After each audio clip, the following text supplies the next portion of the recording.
All right, we are live. Welcome to another episode of the James Nolan podcast.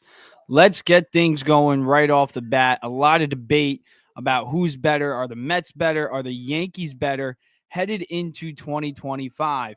Now, me personally, this is up for debate, but I look at a few different things. I look at the Mets lineup, I look at the Mets bullpen and the Mets starting rotation, and I also look at the Yankees bullpen, starting rotation, and lineup. Now, who has the better lineup? In my opinion, it's clear cut. The New York Mets undoubtedly have the better lineup, especially with the Yankees starting the season off without Giancarlo Stanton. And then you got to take into the account, obviously, the starting rotation and the bullpens. My opinion, the Yankees have the edge on the bullpen, and they clearly have the edge in the starting rotation. The Yankees starting rotation is loaded. You got Garrett Cole and Max Fried headlining it, followed up by reigning Rookie of the Year, Louis Heel. And then you obviously got Clark Schmidt, who's a very reliable starter. It looks like they're going to be using a six-man rotation. So Carlos Rodon and Marcus Stroman will be in the back end of that rotation. And you look at the Mets don't really have the strongest rotation. I do like Kodai Senga's chances of proving that he can be an ace this season as long as he stays healthy. That's the big key there for him. Obviously, if he's not healthy, this rotation is in shambles. Sean Manaea, I do like. I think he's a great number two. David Peterson, let's see if he can follow up his 2024 campaign when he pitched to a 2.90 ERA. The injury to Frankie Montas moves Clay Holmes up to the number 4 spot.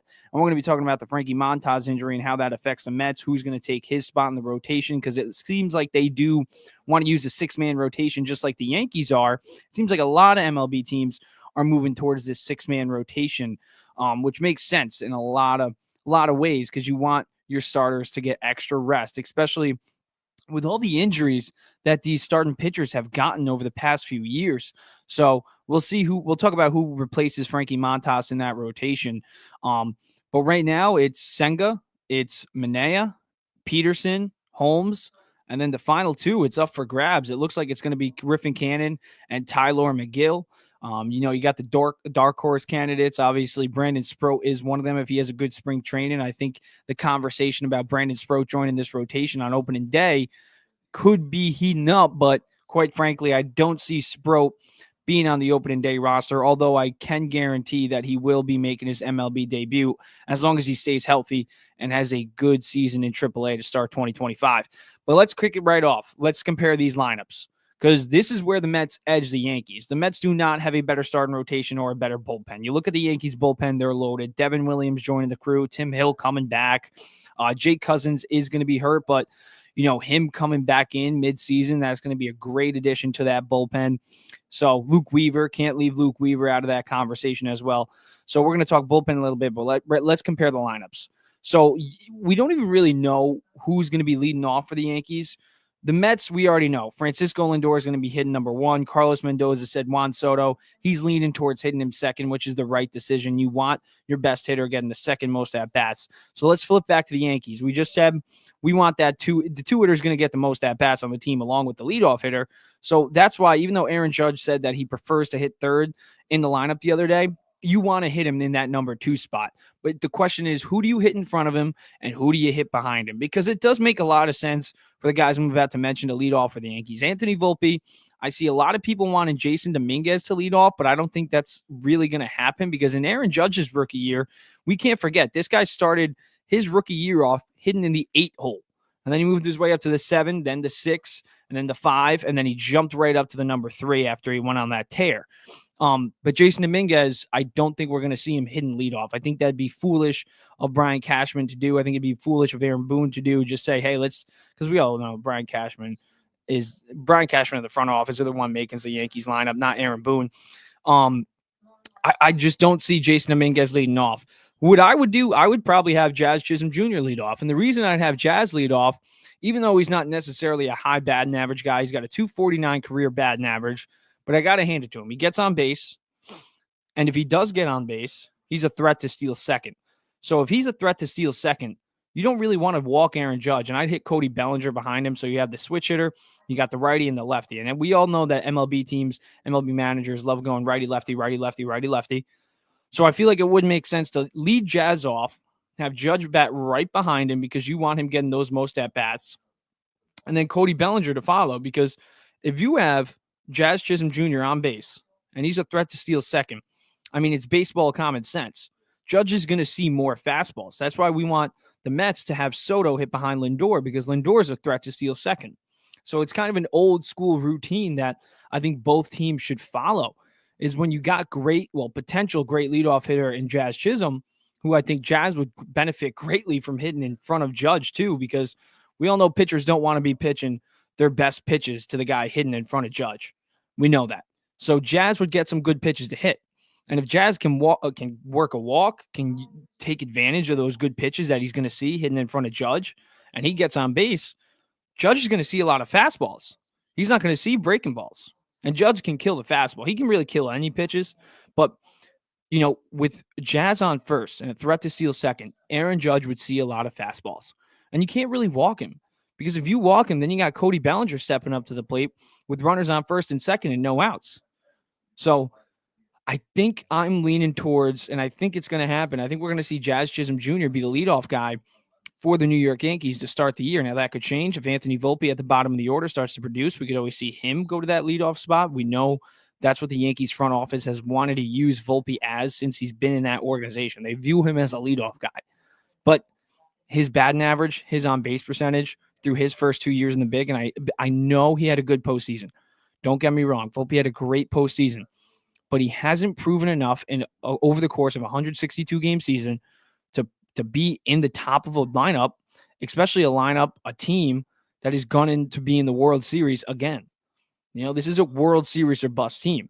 And that's also the Mets. The Mets are also a World Series or bust team. Both these teams have major expectations. Now, if I had to pick one to actually make the World Series this year, I would say the Yankees do have the better odds. I'm not saying the Mets don't have great odds to get to the World Series and potentially win one with the addition of Juan Soto, bringing back Pete Alonso, adding A.J. Minter to the back of the bullpen, bringing back Jesse Winker, Sean Manaea. Like, they had a great offseason, arguably the best offseason out of all 30 teams. But the Yankees, here's the key with the Yankees making the World Series. They don't have to worry about the LA Dodgers, the Philadelphia Phillies, the Atlanta Braves, the San Diego Padres, and even really we can put the Arizona Diamondbacks in there now. The Diamondbacks, I think, are a sleeper team this year. I mean, they were only a game out of the playoffs just last year. So, the NL is stacked. Whereas the AL, I mean, after the AL East, it's a huge drop-off. The AL Central, I mean, I think we can lock it up with the Guardians again. The Kansas City, when I looked at the American League last year, I was actually looking it up yesterday. They only had, the Yankees didn't play a single 90-win team in the postseason. The Mets played 3 of those. They played 3 of those in the postseason. So the Yankees didn't even face a 90-win team. The only 90-win team outside of the Yankees last year was the Houston Astros. So, when I'm looking at the American League versus the National League, the American League is a lot easier to get through. But the Yankees, this is the question for the Yankees. If Aaron Judge goes down with an injury, the Yankees are screwed, because then Cody Bellinger has to be the Cody Bellinger of 2023. And when you look at Baseball Savant, the numbers there show you that Cody Bellinger wouldn't have even had 25 home runs in Yankee Stadium in his great 2023 season. So they really need Bellinger to kind of actually take a step forward from his 2023 season if Judge goes down. And I think they still need him to take a step forward from his 2023 season, even if Judge doesn't go down. So it's going to be interesting to see what the Yankees kind of shape up their lineup like, because it's really after Jazz, Aaron Judge, and Cody Bellinger, the rest of the lineup, now that Stanton's not in there to start the year, it's a question mark. Paul Goldschmidt, I mean, he is coming off a great second half. He hit over 270 after the All-Star break, over an 800 OPS. He did have a very good second half. But over the last 2 years of his career, since he won that NL MVP in 2022, his strikeout percentage has skyrocketed. His walk percentage has decreased. So he's striking out more. He's walking less. His power numbers have significantly dropped. He had over a 900 OPS in 2022, below an 800 OPS in 2023, and then a 717 OPS in 2024. And then the strikeouts, he struck out over 170 times just this past season. So if Goldschmidt can be what he was, let's say even in 2023, that's a plus. But what version are the Yankees going to get? Are they going to get the 2023? If they get the 2022 version, the Yankees lineup is going to be great. But then again, Goldschmidt's also 37 years old. I do love the 1-year contract, and we're going to get into that in a little bit because you got a lot of good first basemen hitting the open market next year. One of the biggest names, especially now that he didn't sign the extension with the Toronto Blue Jays, is Vladimir Guerrero Jr. And I think the Yankees are 100% going to be in on Vladimir Guerrero Jr. Even though Vladdy said a few years ago he would never sign with the Yankees, even though he loves playing in New York, blah, blah, blah, blah, blah, but he hates the Yankees. You can say you hate the Yankees, but let's be real. Everybody's saying that the Yankees aren't the old Yankees, right? They're not spending big money. Give me a break with that. They were in the Yamamoto sweepstakes 2 years ago with the Mets and the Dodgers. They finished second in the Juan Soto sweepstakes, only to Steve Cohen, the richest owner in baseball, and they offered him $760 million. And they just gave Max Fried an 8-year deal. They signed Aaron Judge a few years ago to an extension, giving him over $350 million for 8 years. The Yankees aren't afraid to spend money. So I do think the Yankees have a very high odds to get Vladdy next year. And we're going to talk about that in a little bit. I think higher than the Mets. And we'll talk about why I don't think the Mets make sense for Vladdy. Because not even for Vladdy. Vladdy would make sense, fan-wise for the Mets. But, having, Juan Soto's contract, Francisco Lindor's contract, and then Vladdy, who just turned down a $350 million deal. So he's probably going to get somewhere in the range of 400 to 500, maybe even more. Who knows? It wouldn't make sense for the Mets to give him that type of contract, even though he's going to be 27 when he hits free agency. But he's not Juan Soto. So it's like Juan Soto is a completely different player than Vladdy. Vladdy, we'll talk about it later. Let's just keep comparing these two teams. So Yankees lineup are projected to be Jazz leading off, Judge hitting second, Bellinger hitting third. Fourth, I think they got to roll with Paul Goldschmidt now, just to keep that lefty, righty. And then in the 5-hole, I probably would slide in Jason Dominguez, especially over Austin Wells. And Austin Wells, we don't even know if he's going to start the year because Austin Wells isn't even taking live batting practice. He's hitting in the cage off high velocity machines right now. But even Austin Wells said himself, he's not ready, which is confusing. Is he hurt? Is he actually hurt, or is he just not ready? Did he come into camp out of shape? Who knows? We'll see. But it is weird, the Austin Wells situation. We're going to keep an eye on it. It could just be the Yankees saying, hey, we need another backup catcher.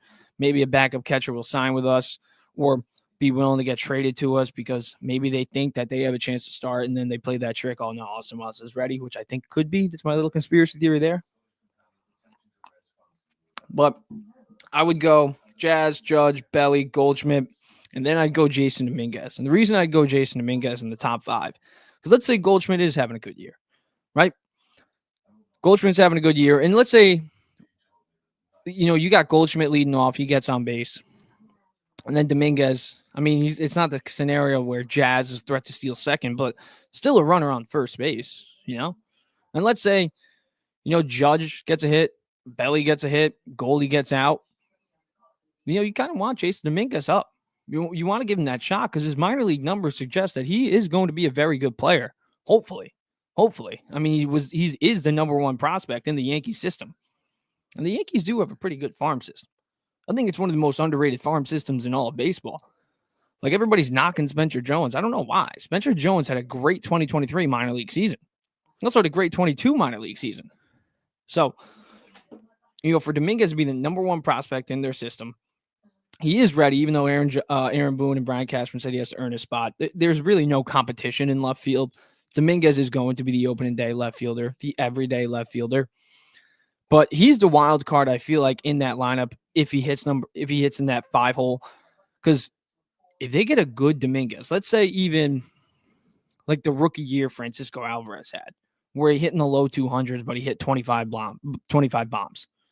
They get 20-plus bombs out of Dominguez. That's huge because the Yankees lack power, especially without Stanton now.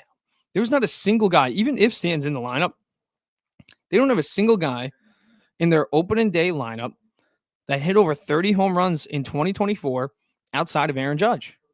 So the Yankees lineup isn't great. It isn't.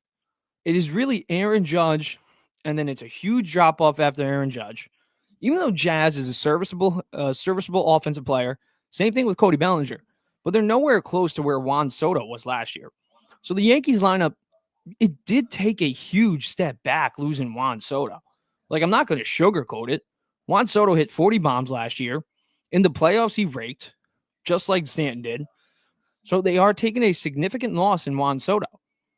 Cody Bellinger is not a great Juan Soto replacement. He's a good replacement. Don't get me wrong. He's a good hitter. I do expect him to have a good year, especially probably hitting behind Judge and hitting in Yankee Stadium with the short porch, even though the numbers, according to Baseball Savant, it doesn't really suggest that because he had 25 home runs in Yankee Stadium. Well, if he did play every game in Yankee Stadium in 2023, he would only have 25 home runs.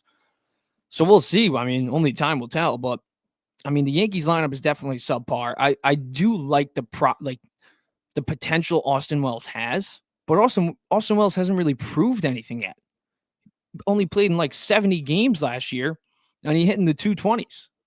Anthony Volpe, like I said before, I mean, you got to hit him in the bottom of the order, and Anthony Volpe is a big question mark heading into 2025 too, in my opinion, because if you're gunning for a World Series, if you're going to be a World Series or bust team, you can't have your starting shortstop have an on-base percentage below 300 like he has in the past 2 seasons. You just can't. So Volpe has below a 300 on-base percentage, and he's hitting in the low 200s again to start the year. By June, by July, is Volpe even going to be on the roster? And then your third base, the Yankees' third base scenario right now is terrible. DJ LeMahieu had a negative 1.6 WAR. Oswaldo Cabrera, Oswaldo Cabrera is not good. He's not good. I don't know why Yankee fans are in love with Oswaldo Cabrera, but like I said, this is a World Series or bust team. The Yankees put a lot of money into their starting rotation, and it is coming to haunt them right now because their lineup is subpar. They have a massive hole at third base right now. They also have a massive hole now without Stanton at DH. And if Judge goes down, well, then the Yankees lineup, you better hope that starting rotation dominates because that lineup is not very good. It isn't. I'm not going to sugarcoat it. Now let's flip to the Mets lineup. This is where the Mets have the edge over the Yankees. Yankees still have the better starting rotation. They still have the better bullpen. But the Mets lineup is loaded. 1 through 5, you got to be confident. You got Lindor leading off. He proved to be the best leadoff hitter in baseball last year. Finished second in NL MVP voting. You got Juan Soto hitting right behind him.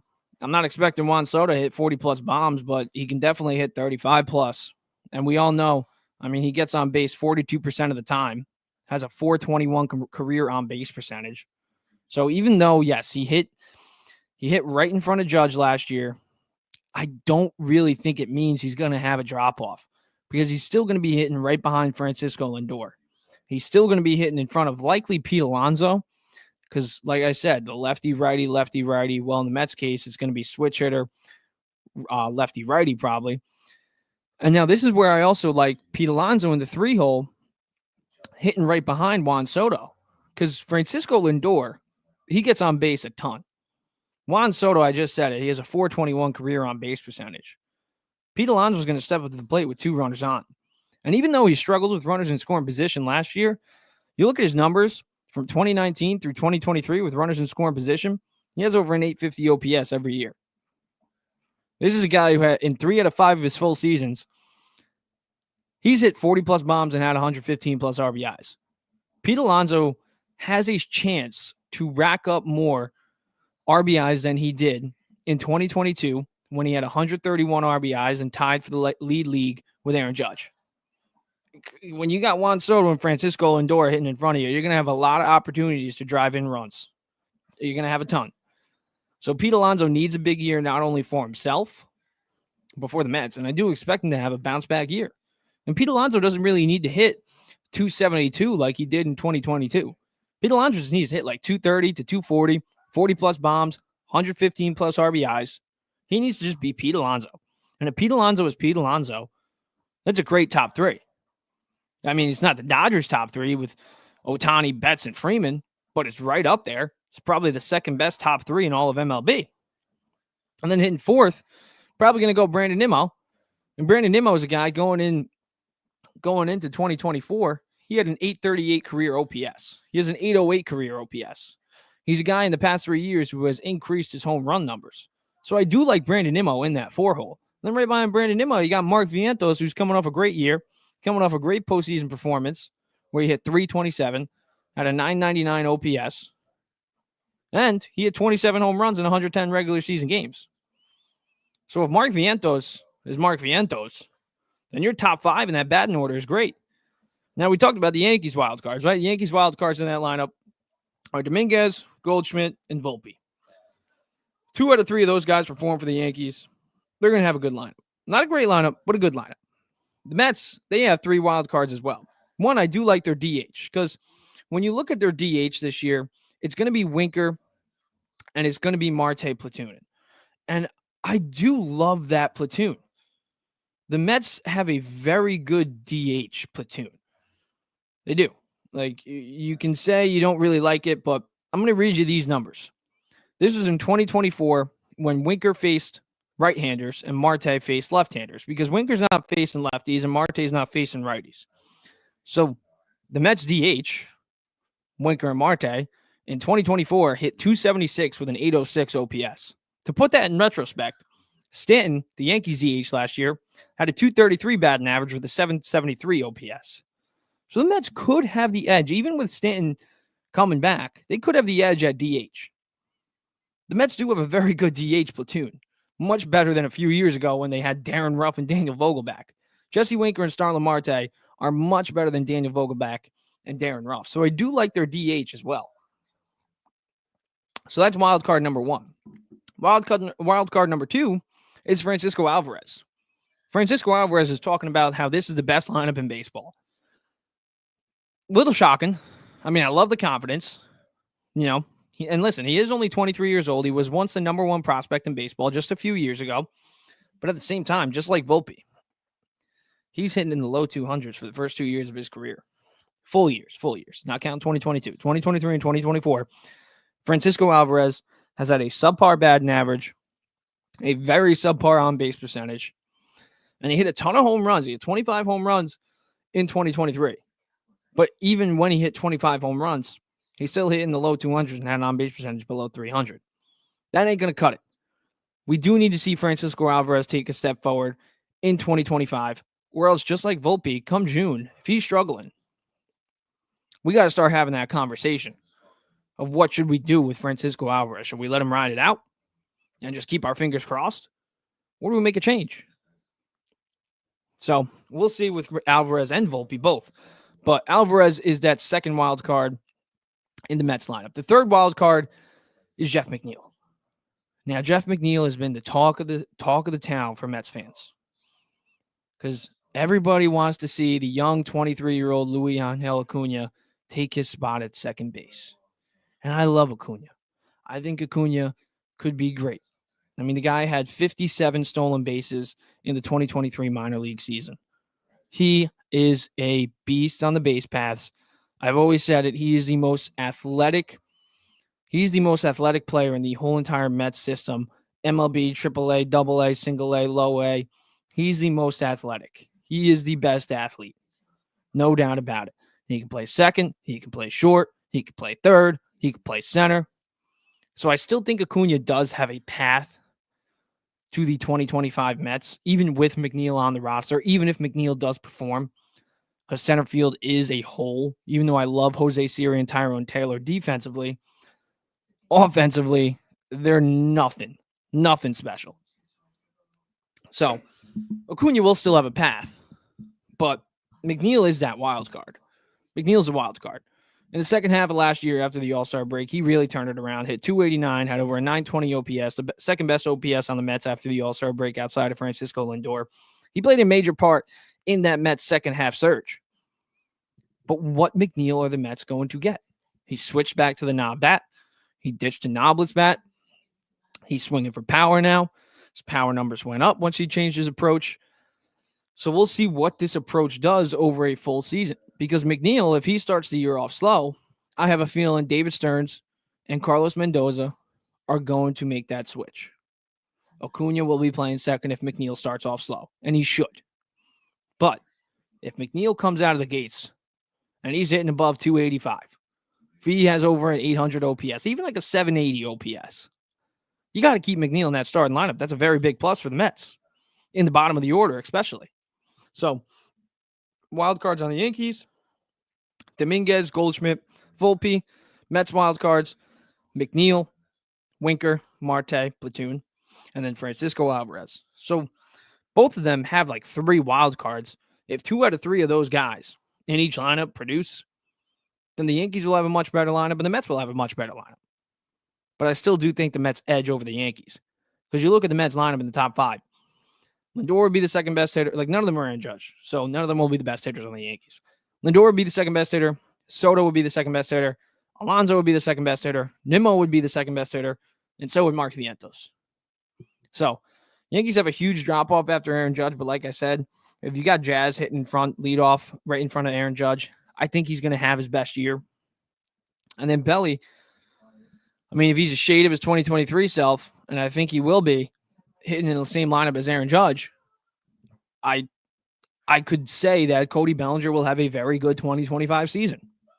Obviously not the 2019 NL MVP, but he will have a very good season. So we'll see. We'll see what happens with these lineups. And like I said, center field for the Mets is a wide open offensive hole. Defensively, you keep them in there defensively. If Alvarez is hitting, McNeil is hitting, and DH is working out, you keep them in that starting lineup because you need that defense in center field. But at the same time, if Alvarez isn't pulling his weight, if McNeil isn't pulling his weight, if the DH is struggling, then you pull Tyrone Taylor and you pull Jose Siri and you give Acuna a shot. You give a Drew Gilbert a shot. You give a Jet Williams a shot. You gotta. Maybe you put Brett Beatty in left field and you switch Brandon Nimmo back to center field, which I don't love, but that's why you need 2 out of 3 of those wild cards to produce for both teams. Now, let's talk about the Yankees a little bit more, and then we'll get into the Mets a little bit more to end it up. But first, let's kick it off with this Vladdy stuff. Why I think Vladdy makes more sense for the Yankees than the Mets. Why doesn't he make sense for the Mets? Like I said at the beginning of the show, when you have Juan Soto getting paid over $50 million a year, you got Francisco Lindor getting paid over $30 million a year. You got Brandon Nimmo on an 8-year deal too. You don't want to have that many aging contracts. You don't want to have Vladdy ending his deal. He's going to ask for a 13-year deal. Let's be real. He just saw Juan Soto get a 15-year deal. He's going to want at least a 13-year deal. 12, I would say, probably 11 to 13 years is what he's going to be looking for. Between 400 and maybe even 550 million. We don't know. The Mets can't afford that.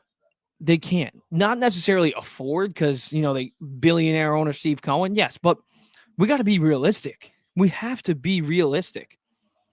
In 6 years, if the Mets had Vladdy, you'd have Juan Soto DHing or Vladdy DHing. Which one? Pick one. Because both of them are going to be DHs in 6 to 7 years. Like, be real. So that's a thing right there. Right there. Also, it handicaps you. It handicaps you from improving other areas of the team. You look at the Yankees right now.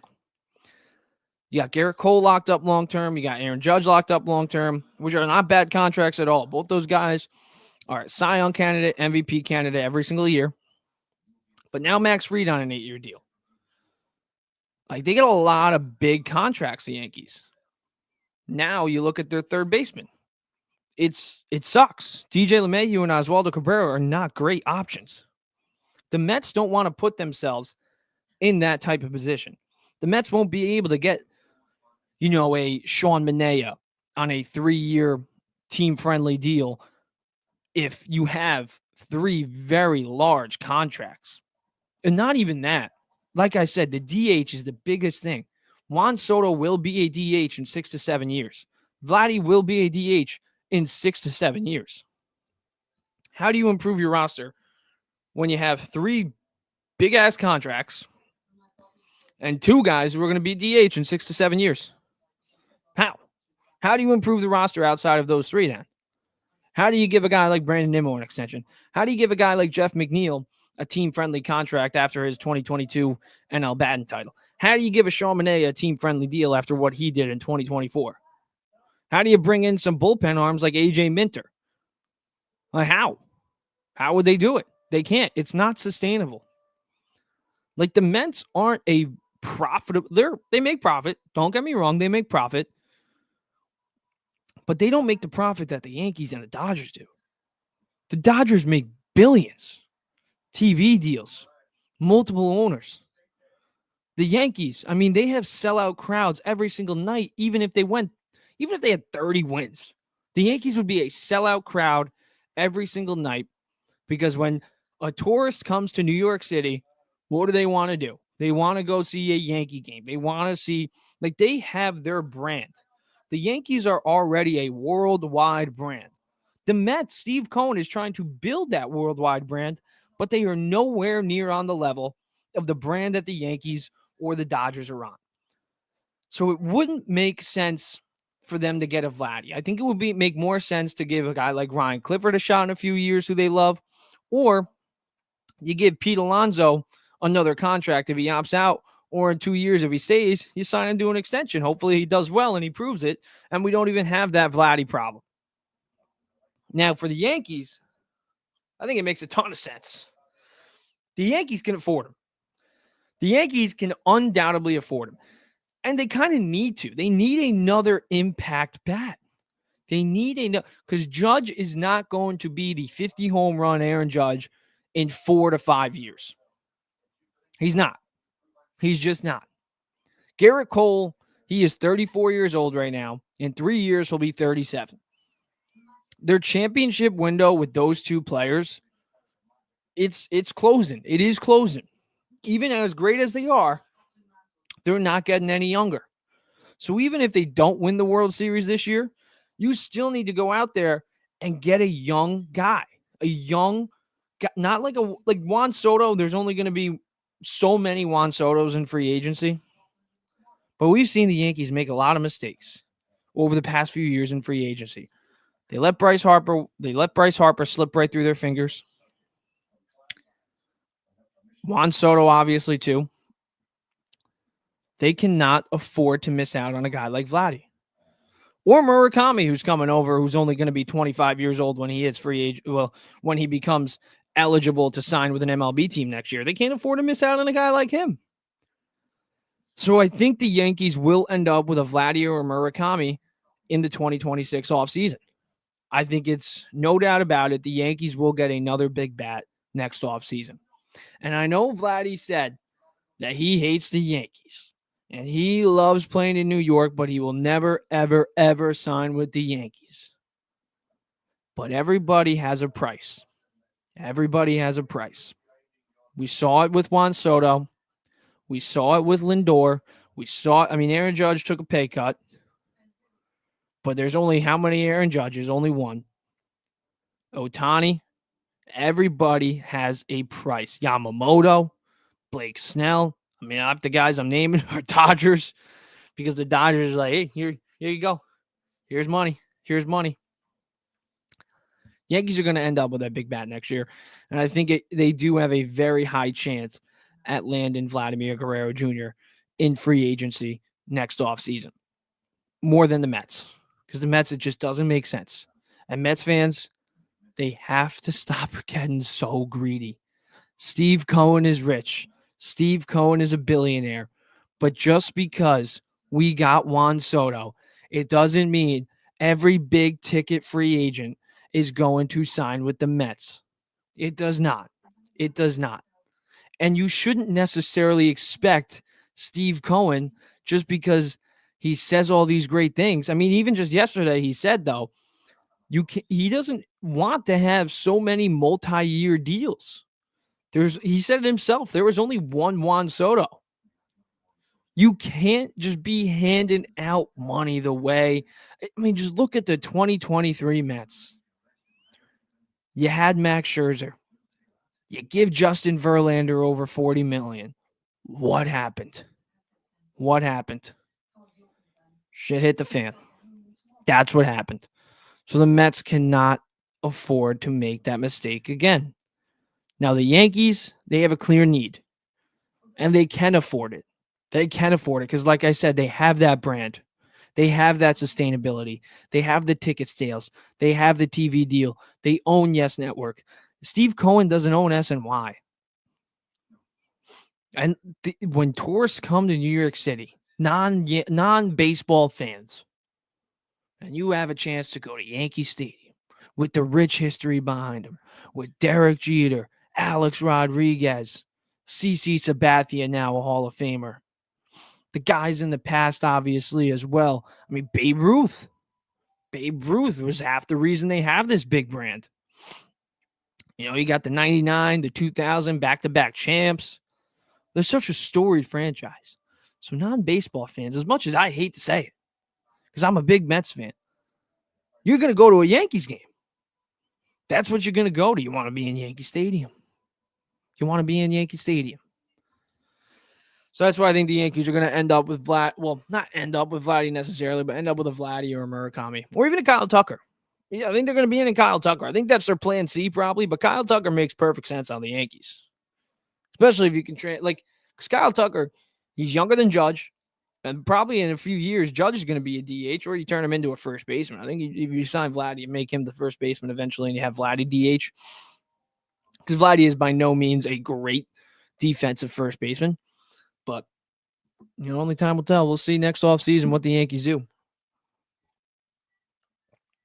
All right, let's get into this Yankees lineup. We already discussed it a little bit, so we'll talk about it briefly. But the Yankees have a massive hole at third base. And if Aaron Judge goes down, the Yankees lineup sucks. It sucks. I cannot lie. I'm not sugarcoating it. If Aaron Judge goes down at any point in the season, Yankees fans are going to be worried. And they should be worried. But listen, man, if you can get a winning record, if you can be in the playoff mix by the trade deadline, Brian Cashman has to make a move for a third baseman. You cannot go out there with Jazz. Not Jazz. Jazz is going to be playing second. I like Jazz. You cannot be going out there with Oswaldo Cabrera and DJ LeMahieu, who's coming off a terrible year. He hit 216. He had, I think it was 216. I could be wrong. You can fact check me if you want, but it was definitely below 220. Oh, I think it was like below 210, honestly. But a negative 1.6 WAR. Since 2021, he's got a 698 OPS. He's only hitting 250. I think 256 to be exact. And per season, his average home runs is only 10. You can't be hitting 250 with a 698 OPS since 2021 and not hitting 20-plus bombs. You can be Kyle Schwarber and hit 40-plus bombs and hit 210, but DJ LeMahieu cannot afford to hit 210, dude. So, and he's 37. He's 37, just like Paul Goldschmidt. He's 37 years old. But Goldschmidt has a better career pedigree, and he's actually had productive seasons. He had a productive second half. DJ LeMahieu sucked last year. He sucked in 2023. He sucked in 2022. He's not the 300 hitter he once was. He's just not. And he's aging. He's 37. And then the backup plan right now is Oswaldo Cabrera, and Oswaldo Cabrera is nothing special. I get it. He's 25. I get it. He's young. But are you confident in Oswaldo Cabrera to be the third baseman of a Yankees team that's trying to win a World Series, a career 233 hitter? Are you confident in that kid? Just last year, Oswaldo Cabrera, let's go over his numbers last year. He had 247 with a 296 on-base percentage with a 661 OPS. His career OPS through 3 years is a 643. That's their plan B right now. The Yankees have a massive hole at third base. Now, there's still guys that they can go out there and trade for. One guy who I would love for them to trade for, I think it would make perfect sense. I would make a call to the Minnesota Twins for Carlos Correa. That's what I would do if I'm the Yankees. I would say, hey, what can we get for Carlos Correa? What do we have to give up? Because Carlos Correa would make this team, he would make this lineup. I mean, the Red Sox, they have a great lineup right now. They got Devers, they got Bregman, they got Jalen Duran, they got Yoshida. They have a pretty good lineup. You can make a case that they have a better lineup. Nobody's better than Aaron Judge, but they might have a deeper lineup than the Yankees. The Blue Jays, that's debatable. That's up for debate. I mean, Vladdy, Bo Bichette's going to make a bounce. He's going to have a bounce back year. I think they're going to be pretty good. They added Andres Jimenez, who's a pretty good hitter. Anthony Santander, coming off a great year, hit 40-plus bombs. The Blue Jays do have a very good lineup as well. But the Yankees have Aaron Judge. So that's where I would say the Yankees have a better lineup than the Blue Jays. Not so sure about the Red Sox. We'll find that out.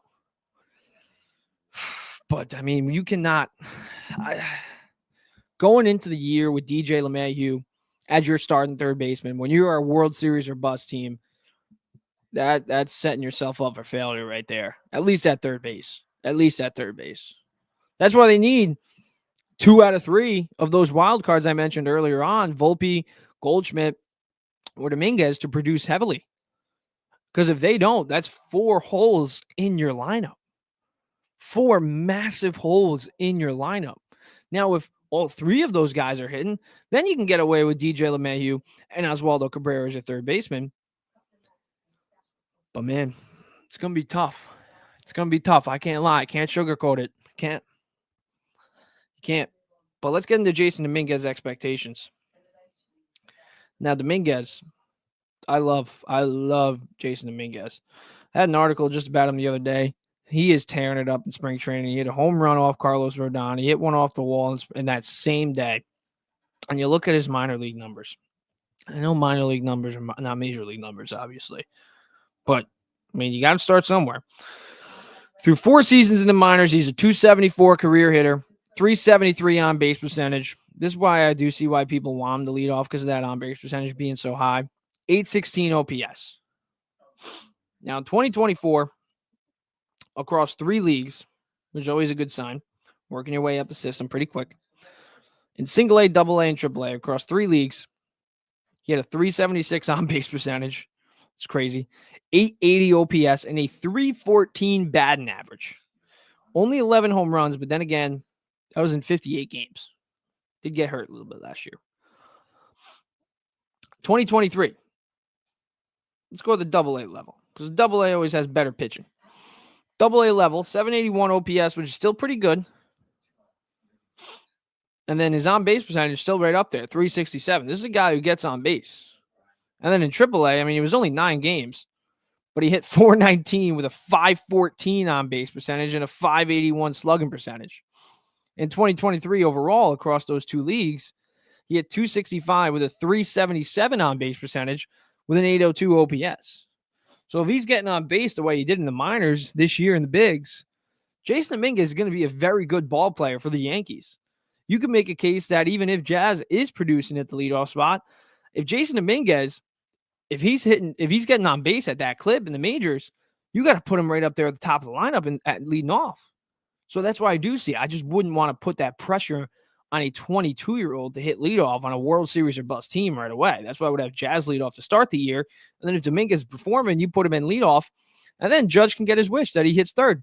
Because then you got Dominguez and you got Jazz who get on base at a high clip. And then you got Judge hitting third. So that's that with Jason Dominguez. That's what you got to be excited about. And he is quick too. He's a threat to steal second if he gets on. I mean, I just mentioned that 2023 year. In 2023, across 118 minor league games, he had 40 stolen bases. So he's not afraid to steal second. Even in 2022 across 3 different leagues, which is always a great sign, like I said before. He had .273, .376 on-base percentage, .837 OPS with 37 stolen bases. And this was when he was 19 years old. I think Jason Dominguez is a better prospect than Anthony Volpe was. A much better prospect than Anthony Volpe was.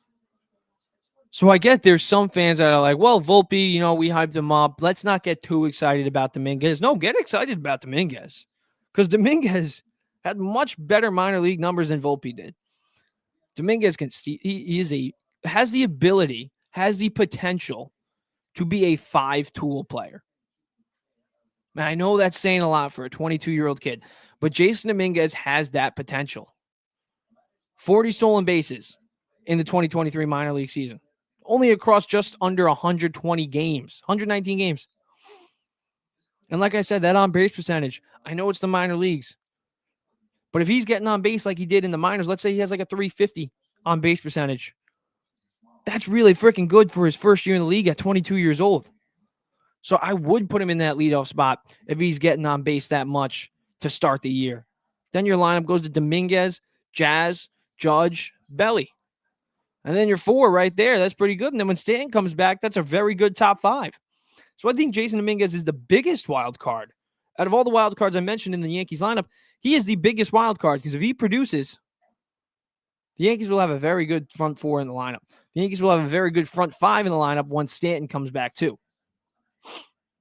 So you got to be excited about Jason Dominguez heading into 2025. I don't know how you couldn't. Austin Wells, let's get into Austin Wells, and we'll hop into the Stanton injury, then we'll hop into some Mets news. But Austin Wells, I don't get the hype, whereas I get the hype around Dominguez. I could see Volpe having a turnaround year. But Austin Wells, I really don't understand the hype. I mean, like 2.5 WAR, good defensive catcher. But the Yankees didn't even really want him to catch when they first called him up. Even in the minors, they didn't really want him to catch. They wanted to play first base. But, I mean, a 395 slugging percentage in 2024 across 115 games. Only 13 home runs. Only 55 RBIs. A 229 batting average. What's to love about, what am I missing about Austin Wells? What's to love about Austin Wells? What's this infatuation with this kid? I don't understand. I really don't. And in the playoffs, he hit 120 across 55 plate appearances. And I get it's his first playoff appearance. He's young, but I really do not get the infatuation with Austin Wells. Because even when you look at it, like his minor league numbers are there, but they're not what Jason Dominguez's minor league numbers were. They aren't. Like he had pop in the minors. I will give him that. He did have pop. But he's nowhere near what the prospect that Jason Dominguez is. But we've never seen Dominguez get a full-time opportunity in the majors, where Austin Wells has just this past year. And he didn't really prove me anything to love about him. He didn't. He could prove me wrong. He could translate what he did in the minors into the majors, because across 96 games through 3 different levels, I mean, it wasn't even a great year, but he got on base 33% of the time. He had an OPS of 775. It's not great, but he did hit 240. That's not too good. And he had no home runs in those 96 games in 2023 in the minor league year. So I don't know really what's to love about him. I don't. I'm sorry, I just don't. We'll see. We'll see, because in 2024, they started him off in single A for a reason. So we'll see. 2023. We'll see. We'll see. Maybe Austin Wells proves me wrong. He becomes a very good hitting catcher. But I mean, we've seen guys rake in the minors and not do well. But it's not like Dominguez, where Dominguez had a great on base percentage. He can steal. He's a great athlete. We'll see. But Austin Wells, the real news around Austin Wells is he's not even ready. That's what he said. He said he's not ready, which is weird. He's not hitting yet in spring training. He's hitting in the batting cages off a hitting machine. But that's it. So I don't know what the dealio is with that. But it's an interesting update for sure. I don't know why. He's not going to be playing in early spring training games. We'll see. I think we'll find out more why in the coming weeks. But, I mean, they need a backup catcher. I think that's the biggest news. They do need a backup catcher. I mean, Ben Rice, maybe. Maybe you give him a shot at the backup catcher role. And Ben Rice has an interesting story. I mean, they found him in COVID. Nobody else wanted him. The Yankees found him. And I'm not saying Ben Rice sucks, but, he's nothing special. He did have some pop in a few games here and there. 7 home runs in 50 games. So that's 14 in 100 games. It's pretty good. Probably it's 20 home run season if he plays 150. It is pretty good. But, I could see him getting the backup catcher role. But then again, you could make the case that you want that kid like him at his age. I mean, he is 25, but you still want to have him getting the reps. We'll see. Yankees definitely need a backup catcher, though. in case Austin Wells really isn't ready, or, just in general, like if he has a year like he did last year. Because right now, when you look at the Yankees depth chart heading into this year, I mean, Alex Jackson is their second catcher. And Alex Jackson hit 122 last year with a 439 OPS. So I could say their best option is Ben Rice to be their backup catcher. Because even though Ben Rice hit 171 last year, it's better than Alex Jackson hitting 122. And you also got JC Escara, but I mean, he's 29. He's never played a major league game. Yankees need a backup catcher. We'll see what goes on with that. But let's get into the Stanton injury. The Stanton injury, that is concerning. Now, if the Yankees make the playoffs and he's healthy in the playoffs, I mean, you're happy with Stanton. You're happy with Stanton because really the story with Stanton is just get to the postseason, be healthy when we make the playoffs. That's the story around Giancarlo Stanton's tenure with the Yankees. He is a postseason demon. Now, what I would be worried about, he has tennis elbows in both elbows. He can't even swing a bat. That makes you nervous. That makes you nervous. It can't not make you nervous.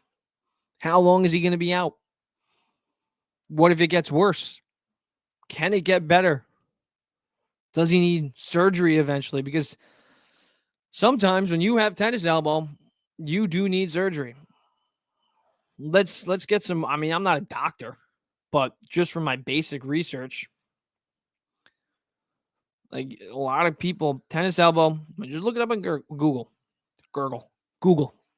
Tennis elbow surgery, also known as, I'm not even going to try to say this, lateral epicondylitis surgery, is a surgical procedure to relieve pain and disability caused by tennis elbow. So basically what tennis elbow is you can barely move your arms. You got damaged tissue. You got tendons that are damaged. Bone spurs come out of there. It probably isn't a fun injury for Giancarlo Stanton. It definitely is probably painful, especially when he swings a bat. So you got to be worried about the Stanton injury. And if Stanton's out for a significant amount of time, who's your DH? Because right now it looks like Dominic Smith might be the DH. And Dominic Smith by no means is a guy you want DHing. So we'll see. He wasn't even signed. He was signed as a non-roster invite. It was a spring training invite. And now he might crack the opening day roster as the DH. But you look at Dominic Smith's past numbers for the past few years. He's a 246 career hitter. In 2024, he hit 233 with a 0.0 WAR. Like, he hasn't had a good year since 2020 when he was with the New York Mets. And a lot of people just had weird years in 2020. We saw Trevor Bauer win a Cy Young in 2020, and he's never been in the league since. And I don't think it's just because of the off-the-field issues. I think it's because Trevor Bauer, he's just not a good pitcher, in my opinion. But, I mean, he had a 993 OPS in 2020. Since then, 2021, 667 OPS. In 2022, 560. 2023, 692. And then 2024, 691. Only 2 years he's had over a 700 OPS. One in 2019 when he played 89 games, and one in 2020 when he played 50. We'll see. But the good news, well, not the good news. There's no good news when Stanton's hurt. But I guess what you can take away from it is what Aaron Boone took away from it, is it's going to give guys like Aaron Judge, Cody Bellinger, Paul Goldschmidt, it's going to give them opportunities to get DH days. And that's going to be big. That will be big for them. And he said it when Stanton's out, he likes to give Judge some DH days. That's smart. But man, oh man, the Yankees lineup isn't as great as it is already. Losing a guy with 27 home runs last year, losing a guy with 40 home runs last year, they're not going to be on the opening day roster. That's a blow. But in general, the Yankees, man, their strength is clear. The Yankees' strength is clear cut. Starting pitching and the bullpen. The Yankees undoubtedly, I would say, have the best rotation in MLB, and that's counting the LA Dodgers. Because I don't expect Shohei Ohtani to be the old Shohei Ohtani. He's only topping out at 94 right now. So he clearly, that Tommy John so far, it is affecting him. And you look at the Yankees rotation. Garrett Cole, yes. Garrett Cole got hurt last year, but in the past few years, he's made 30-plus starts after 30-plus starts after 30-plus starts. So if Garrett Cole stays healthy, you got a Cy Young candidate right there. He just won a Cy Young in 2023. So he's not far removed from being the best pitcher in the American League. Max Fried, I mean, I don't love the contract. Don't get me wrong. Giving a 30-year-old an 8-year deal, that is scary. But for 2025, you signed a guy who just last year had 30 starts, had a 3.25 ERA, which was top 15 in all of baseball. I mean, what is there not to love about adding Max Fried to the 2025 team? He's got a 3.07 career ERA, and he's now your number 2. And then your 3, whether you want to go Rodon or Heel, I think it's going to be Rodon because he's getting paid more. He's got that $160 million contract. Rodon isn't, as advertised when he came here, when he got paid over $160 million. But he still won 16 games last year. He still pitched to a 3.96 ERA. He was still a top 50, top 40 pitcher in baseball. Had 195 strikeouts, only 5 away from 200. So he was close to 200 strikeouts. He won you 16 games. And he's due. He is due for a big year. I'm a big due guy. I love saying he's due. Just like I'm saying Pete Alonso's due for a big year. Carlos Rodon is due for a big year. Because in 2021 and 2022, he had sub 3 ERAs. 2.37 across, in 2021, 2.37 ERA, only across 24 games. But in 2022, he had a 2.88 ERA across 31 games. So Carlos Rodon, I do think he's due for a big year. So if you get even if he does have a year like he did last year, that's still good in that rotation. And then Louis Heel, the question is, what Louis Heel are you going to get? Are you going to get the first half Louis Heel? I know he's coming off a year where he won the Rookie of the Year. And he was great in the first half. I mean, he picked up the slack for Garrett Cole being out. He did. He was arguably at some points the best pitcher in baseball last year in the first half. But when you take a look at his last few games, let's go over his last 15 starts. His last 15 starts weren't pretty. He had a 6-4 record with an ERA of 4.26. That ain't too pretty. Now, the key for Louis Heel, because I watch a lot of Yankees games. I love, watching Yankees games as well because when they suck, I love to troll with the boys. But I also just love because, when I'm writing for Fanside, I got to know, how the Yankees doing, how the Mets doing. That's what I write about. But Louis Heel, even if you can even look at his highlights. You can look at his highlights from the first half and even the second half. In the second half, the key problem with him was he was getting behind the count. Now, Louis Heel, he has the ability to be a great strikeout pitcher. Just last year, he in 151 innings, he had 171 strikeouts. 171 strikeouts and just over 151 innings of work. That is really good. So he has put away pitches. But when he gets behind the count, you obviously can't use those put away pitches. Your strikeouts are going to drop. But at the same time, you look at the analytics, man. I mean, his pitch and run value was an 83rd percentile. His break and run value, which is great, it means basically breaking balls, 94th percentile. Like, his breaking stuff is amazing. That's why he used his slider 26% of the time last year. And it's an 87.5 average. Averages out at 86 miles per hour. That's a pretty good slider. Tops out at 87. And his changeup, pretty good too. That's why I used it 25% of the time. Like, he has put away pitches with that slider and that changeup. It's just a question for him is that fastball. If he can get ahead in the count, he can use that wicked slider. He can use that wicked changeup. But if he's behind in the count, he can't use that stuff. So Louis Heal, it's simple. He gets ahead in the count. He's going to be a great pitcher. And you got to give him a little slack for the second half because it was the first time in his career. I actually want to take a look at this, how many innings he pitched in the minors. But he pitched in 151.2 innings last year, which is a lot of innings for a rookie. A lot of innings. Well, I'm looking at his numbers even in the minors now. He's never pitched over 100 innings in an entire year. So that's the problem there. So we'll see. I mean, what Heal can do for a full year again. But I think that's what he ran into last year. It was like, that's what it was. That's all it was, is he just pitched a ton of innings for the first time in his career. Just looking at it, first time he's ever pitched in over 100 innings. The most innings Louis Heal ever pitched in a minor league season. Let's see right now. It was in 2019, he pitched 96 innings. Just put it in retrospect. In 2023, he pitched in 4 innings because he was hurt. Yikes. In 2022 combined, pitched in 25.2 innings. That's a major jump. A major jump.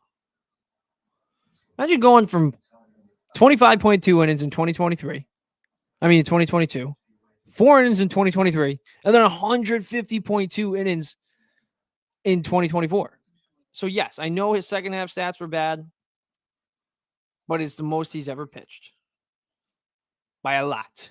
And like I said, when you got a wicked changeup and you got a wicked slider, if you get ahead in the count with those pitches, you're going to strike a lot of batters out. That's why he had 171 strikeouts and 151.2 innings of work last year. So, you got to love what you see. Got to love what you see out of Louis Hill in the first half. We'll see what he can do in that second half, but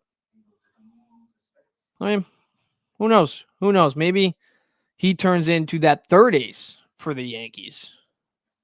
Just maybe. We'll see. All right, let's flip to these Mets. Oh, actually, let's talk about the bullpen because the bullpen is loaded too. Talking about and before we get to the bullpen, let's talk about Clark Schmidt because Clark Schmidt, he's interesting. He's always been an interesting pitcher for the Yankees. Just last year, when he came back from his injury, he pitched very well. In 16 games, he pitched to a 2.85 ERA. Across those 85-point innings of work, he had 93 strikeouts. You know, if he gives you even the 2023 version where he went 9-9, 4.64 ERA, that's still pretty good as your number 5. Still pretty good as your number 5. Then Marcus Stroman, I don't know. I really don't know what to make of him. I mean, in the first half, he's great. But in his last 15 games of 2024, he was 4-6 with a 5.79 ERA. That obviously ain't going to cut it. Now, Marcus Stroman, let's take a look at his stats in his first 15 games of 2024. Completely different. He had a 6-3 record with a 3.08 ERA. But then again, you know, you want that 6-man rotation. Why not give? He's getting paid. He's getting paid a crap ton of money. Shit ton of money, I'll say. Might as well. You might as well. Yeah, man. We'll see what the Yankees do with their pitching rotation. If they want Stroman, I think they're going to have Stroman in that 6-man rotation. I think it makes sense.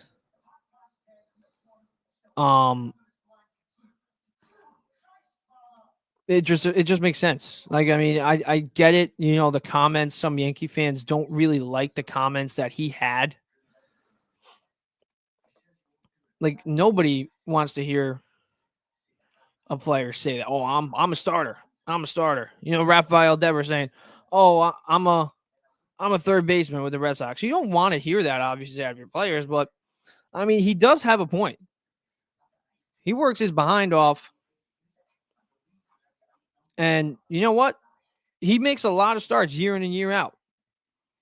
He makes a lot of starts. Stroman, whether you love him or whether you hate him, in the first half, he's going to give you good innings. Because like I said, in the first 15 games of 2024, Stroman had a 3.08 ERA. In the second half, he fell off a cliff. But at the same time, he's going to be the sixth starter on the Yankees. The number 6 starter on the Yankees. Even if he gives you what he did last year with a 4.31 ERA, he still won 10 games. Like the last time he made less, like let's just go over. In 2021, 33 starts. 2022, 25 starts. 2023, 27 games, 25 starts. And then in 2024, he gave you 29 starts in 30 games. Stroman's still a serviceable pitcher. I don't think he's, what he was when he was with the Blue Jays or even in 2019 when he was with the Mets, 2021 when he was with the Mets. With the Mets in 2021, he had a 3.49 ERA across how many games? Across 179 innings across 33 games. But then again, he's going to be, I don't think he's that, but he's still going to be only your 6th starter. And if he can do what he did in the first half, that's great. That's great. And then maybe you can trade him once he builds up that value. And you can get a third baseman. All right, let's flip from the Yankees to the Mets. Talk about the Yankees lineup. Let's talk about this Mets lineup. I really love it. I love the Mets lineup. Like I said, the wild cards. We talked about the lineup before. If you want to hear more about the lineup, scroll up. We compared Yankees and the Mets lineup, the wild cards and the Mets lineup and the Yankees lineup. Yankees, you got Volpe, Goldschmidt. And then obviously Dominguez is the wild card that I love. And I think he's going to have a pretty good year in his rookie year. The Mets, they have 3 wild cards too. It's McNeil, who had 289 with over a 920 OPS, second highest OPS on the team in the second half after the All-Star break. He was a big part of that turnaround, like I mentioned before. So he's that one wild card. If he's hitting, that's a very good hitter to have in the bottom of your order. The DH spot, if they did what they did, split-wise last year, Marte off left-handers, Winker off right-handers combined last year, they had a 276 batting average with an 805 OPS. If they can get that out of that DH platoon, that's going to be good for the Mets. And then Francisco Alvarez is that third wild card, the most important wild card in my opinion, because Francisco Alvarez was the number 1 prospect in baseball for a reason. Francisco Alvarez hit 25 home runs his rookie year, but Francisco Alvarez needs to be more consistent. If he is inconsistent like he was the past 2 years, that ain't going to cut it. But if Francisco Alvarez turns into what we all think he can be, if Francisco Alvarez has a year like Mark Vientos had last year, and let's not forget, he's only 23 years old, that's going to be huge for the Mets because the Mets already have a ton of home runs, 1 through 5. Francisco Lindor, you can probably count on him hitting 30 plus. Soto, you can probably count on him hitting 30 to 35 plus. Alonso probably hitting third. You can probably count on him to hit 40 plus, honestly. I think he's going to hit 40 plus hitting behind Soto again. Nimmo probably going to hit cleanup. He hit 24 home runs last year, 23 the year before. Probably going to give you 20 plus home runs. And then Vientos, who had 27 home runs in 110 regular season games, he's a candidate to hit 30 plus. So right there, you got 3 guys who can hit 30 plus, 1 guy who potentially can hit 40 plus, and another guy who can hit 20 plus. If Francisco Alvarez can join Brandon Nimmo and hitting 20 plus home runs, I mean, let's do the math right there. I'm not a math major, but let's do the math right there.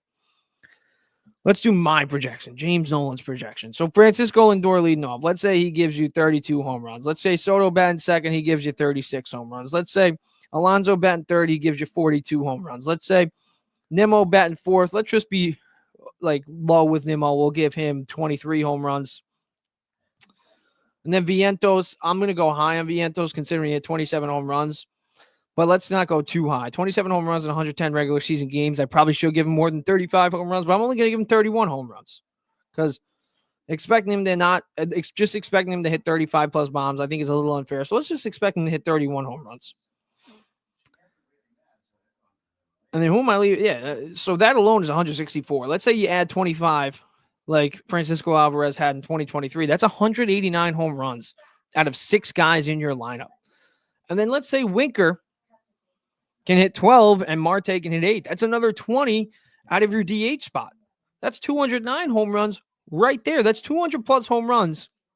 If you can get 20 plus home runs out of Francisco Alvarez, over 200 home runs, that would be huge. Huge. So let's see. Let's see, Francisco Alvarez. What are you going to be made of in 2025? This is a huge year, not only for Anthony Volpe of the Yankees, but also for Francisco Alvarez. It is a huge freaking year for that kid. Both them. Because if Volpe struggles and Alvarez is struggling and it's June, July, and both these kids are doing what they've been doing the last 2 years, batting average and on base percentage wise, Yankee fans are going to want to have a conversation about Volpe, and Met fans are going to want to have a conversation about Alvarez. All right, Jeff McNeil, he's the main one. If McNeil can return to freaking form, if Jeff McNeil, he is that other wild card in that Mets lineup. If Jeff McNeil does what he does in the second half, that would be phenomenal. Phenomenal. A 920 OPS guy at the bottom of I'm not expecting him to even have a 920 OPS like he did in the second half. But if he can hit 285 plus, that's huge. Everybody's saying that Jeff McNeil is only valuable if he hits 300 plus. What if it's 285? Can we give the guy a little bit of a break? If he hits 285, he is going to be valuable in the bottom of the order. Let's be real. Jeff McNeil hitting 285 plus, even with a 750 plus OPS. You can even go 740. That is a very good number 7 or 8 hitter. That's very good. All right, let's talk about this Frankie Montas injury, and then I want to get into the attendance. The Mets attendance issue. And then we'll wrap this thing up. We're going long tonight. Oh, we're in the second hour right now. Wow. And we're still talking baseball. No football today. I'm taking a break with football. I've been having too many Aaron Rodgers arguments with my buddies. Too many. Now I'm kind of amped up. Now I want to talk some Jets later. But Frankie Montas going down sucks. It sucks because it doesn't even suck because Frankie Montas I'm not saying he's going to be Luis Severino, but it sucks because now Griffin Cannon or Tyler McGill are going to get rotation spots. And listen, they can prove me wrong. But I'd much rather have Frankie Montas in that rotation than a Tyler McGill or a Griffin Cannon. I'd much rather have that. I was watching Shea and Sons earlier. And Keith, make sure you go check that out if you're a big Mets fan. Shea and Sons, they got a great thing going over there. I believe they're also looking for help. So if you're like a social media savvy guy, you're in college, you're looking for some experience, hit them up. Good guys. But Keith from Shea and Sons brought up a great point. If Frankie Montas, who has gotten hurt prior in his career, let's say he got hurt this year, right? And now he is. He picked a damn good time to do it. Because if he gets hurt in the middle of the year and let's say he's rocking and then he gets hurt, that's a blow. That's a major blow to the rotation. Now, we got to figure it out. We got to figure it out right now, early on in the year.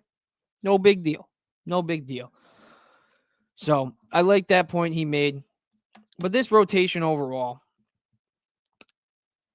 I like Senga. I like Manaea. I like Peterson. One guy who's catching a lot of hate. I don't understand why he's catching so much hate while people are clowning the Mets for signing Clay Holmes as a reliever. I am sick of it. He is going to get the first spring training start this Saturday. And you know what? Clay Holmes has become my favorite player on the Mets, and he hasn't even pitched. And the reason he's my favorite player is because everybody hates him. Everybody hates Clay Holmes. Let's go over these numbers from 2024. From relievers turned starters. Zach Little had a 3.63 ERA last season. Former reliever. Former reliever Seth Lugo, a guy we're very familiar with, finished third in Cy Young voting with the Kansas City Royals and pitched to a 3 ERA, flat. Christopher Sanchez, another guy who we're pretty familiar with as Met fans, pitched to a 3.32 ERA, former reliever. Michael King, guy us New York baseball fans, we're very familiar with Michael King. And obviously, if you're a Met fan too, you got to be familiar because Juan Soto was traded for Michael King. Former reliever, pitched to a 2.95 ERA in 2024. Ronel Blanco, former reliever, 2.80 ERA last year. Why? Since the Mets signed a former reliever in Clay Holmes, somehow that is the stupidest decision that they have ever made. So now Clay Holmes has become my favorite player because I want him to go out there and I want him to make everybody that's saying, Clay Holmes this, Clay Holmes that. I want him to shove, and I want him to shove it down every hater's throats that he can be a starter. And not just a starter, but a good one. And I have a feeling that Clay Holmes is going to be a good starter. That's why the Mets signed him to be a starter. Because when you look at Clay Holmes' numbers, ground ball wise, he is a very good ground ball pitcher. When you're a ground ball pitcher, you cannot be a closing pitcher. When you're a closing pitcher, you have to get strikeouts. Because if you let up a base knock, you get one inning. So across 9 innings, that's why they do the ERA based off 9 innings. He had a 3.14 ERA last year as a reliever. That ain't that bad. But when you're a closer, and you let up a base knock, and you don't have really time, you let up a run in that inning, and then you don't get that other inning to get a shutdown inning. Because we saw him, he shut down, blew a save, blew a save, save, blew a save, blew a save, blew a save. He's not a reliever.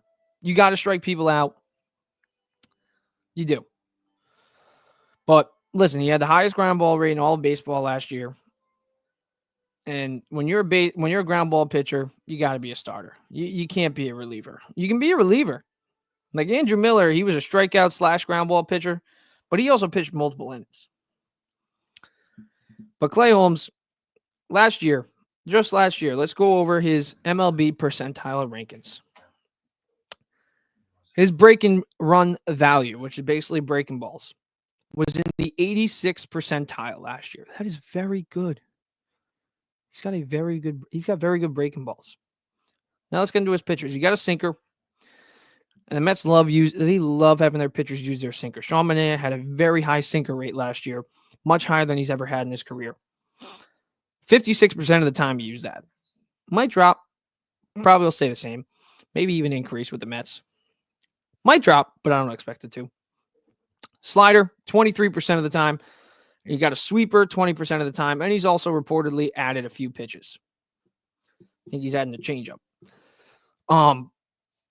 But let's look at his other pitching aspects and analytical wise. His fastball velo was in the 88th percentile. His average exit velocity was not very good, in the 50th percentile. But let's take a look at these numbers. His whiff percentage, 84%. Gets a lot of whiffs. Barrel percentage, he was in the 84th percentile. People don't really barrel him up that much. When they do, but they don't really barrel him up that much. His ground ball rate was in the 100th percentile. Number 1 in all of baseball. Number 1. His hard hit percentage, 69th percentile. That's above average. So his barrel percentage, according to Baseball Savant, is great. Ground ball rate is great. Best in the league. Whip percentage is great. 84th percentile. Fastball velo, 88th percentile. xERA, 80th percentile. His break and run value, 86th percentile. And then he's got 3 good pitches, a sinker, a slider, a sweeper. He's already developing more. Listen, man, as a closing pitcher, yeah, he's not great. He's not. But he's a ground ball pitcher. He's a ground ball pitcher. When you're poking one through the holes in the 9th inning, poking one through the holes every now and then in the 9th inning, you're going to blow a few saves on the guy. You're going to. But as a starting pitcher, when you pitch 1, 2, 3, 4, 5, maybe 6 innings, you get a runner on first, you get a ground ball, there's a double play. Right there. You poke one through the hole, you get the next 3 guys out. You let up 2 hits. Because if he just keeps letting them ground balls, let's say he faces 5 batters in an inning, 5 of them hit ground balls. Well, there's going to be 5 hits. 2 of them could be, but 3 of them will likely be outs. One could be a double play. So, listen, man, I'm not opposed to this experiment at all. And like I said, he's become my favorite player because I want him to shove. I want him to shove. And pre-All-Star in 2024. Let's take a look at these splits. Pre-All-Star break, he had a 2.77 ERA. Post-All-Star break, he had the 3.75 ERA. That wasn't too good. But as a starter, a 3.75 ERA as a number 4 or 5, that's really freaking good. I'm excited for Clay Holmes. I'm excited for Clay Holmes. I'm also excited for this bullpen. This Mets bullpen. I cannot wait to see how it shapes out in 2025. I mean, with Daniel Nunez coming back, I think that's going to be huge. I don't think we're talking about Daniel Nunez too much, and we should be. Because Daniel Nunez, in his first year, before he got hurt in 25 games, he had a 2.31 ERA, 48 strikeouts, and 35 innings of work. I like that. They added A.J. Minter, and A.J. Minter I love. In the 2024 regular season, just last year, across 39 games, he had a 2.62 ERA. And against Bryce Harper, he has dominated throughout his career. He spent 8 years in the AL East, and he has been one of the best relievers in baseball in the NL East. Reed Garrett, you got to put him in the right spots. And if you do, he's going to give you good innings. He had 83 strikeouts and 57.1 innings of work last year. 53 games, 83 strikeouts. Pretty damn good. Jose Budo, I cannot wait. He had a 2.55 ERA last year in 30 games across 74 innings of work. He's going to be in that long reliever role, and I can't wait for him to get that full year. What's Brazoban? I said that name wrong, but I mean, I like him. He had a 3.83 ERA last year. Yeah, he did. But his career regular season stats, 3.79 ERA. That's a pretty good bullpen pitcher, I would say so. And then the key is Edwin Diaz. Oh, and then you also brought back Ryan Stanek. I like that too. But, I think Edwin Diaz is the biggest piece in this bullpen. Even though we brought in A.J. Minter. Even though I love Daniel Nunez's numbers from last year. Even though I love Reed Garrett's strikeout numbers. Edwin Diaz, we cannot forget, missed the entire 2023 season. Did he struggle last year? Yeah. But his struggling season last year was a 3.52 ERA. He still had 84 strikeouts across 53.2 innings. Don't forget that. His career numbers are insane. He has 741 strikeouts in 458 games across 453 innings of work with a flat 3 ERA. If Edwin Diaz is a shade of himself in 2022, the Mets are going to have a dominant bullpen. And I have a hard time believing that Edwin Diaz struggled last year because he sucks. I think he struggled last year because he missed an entire year in 2023. He was coming off a broken freaking leg. So I don't feel that Edwin Diaz is going to pitch the same way he did or worse than last year. I think Edwin Diaz is going to pitch better. I think he's going to have another sub-3 ERA. I think he might even have a sub-2.5 ERA. I think he might even have a sub-2 ERA again. We cannot forget that Edwin Diaz is one of the best relievers in baseball when he is on. And if Edwin Diaz is on in 2025, the Mets will have a great lineup, a great bullpen, and I think they already have an underrated rotation. So, to end this podcast today, we started off by saying, who's the better team, the Mets or the Yankees?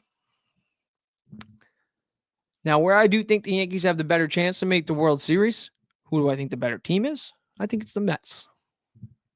I think it is the Mets because their lineup, their bullpen isn't a big drop off from the Yankees. And I think their starting rotation is pretty underrated. So we'll see.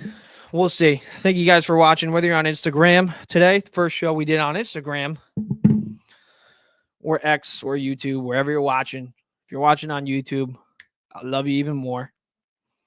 Nothing against you guys not watching on YouTube, but we want to grow the YouTube page too. So make sure you pop over to that YouTube page, click a like, click a subscribe, tell your friends about this pod. Let's get it going. All right. Next pod, probably going to do tomorrow, honestly, because I still want to talk some football.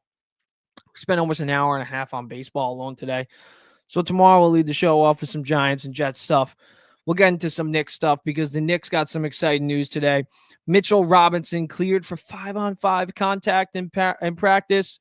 OG Anunoby is coming back as well. The Knicks will be fully healthy for the first time. As Alex Knicks Central would say, for the first time, the Knicks will be fully healthy since the Biden administration. I am excited. Since the last year's, but early 2024 Biden administration. I'm excited, man. I am freaking excited for these Knicks to get Mitchell Robinson back. I love OG Anunoby, but Mitchell Robinson, man, he is the longest tenured Knick. And man, like I said on the last pod, I don't expect the Knicks to win a championship this year, but I do expect them to be in the Eastern Conference Finals. We will talk about me changing my expectations because if they get in the Eastern Conference Finals, then I'll be like, all right, let's do it. We can beat the Celtics. Right now, I don't feel that way. I don't think we're going to beat the Celtics. But if we get there, damn right, I want to be like, we can beat the Celtics. All right. Spring training baseball starts this Saturday. Clay Holmes, as Shay and Sons would say it, it's Clay Saturday, baby. Clay Saturday. All right, that's it for today's show, guys. Marcus Stroman getting the first start for Yankee spring training. Clay Holmes getting the first start for Mets spring training. Starting this weekend, baby. Baseball games are back. That's it for today. Deuces.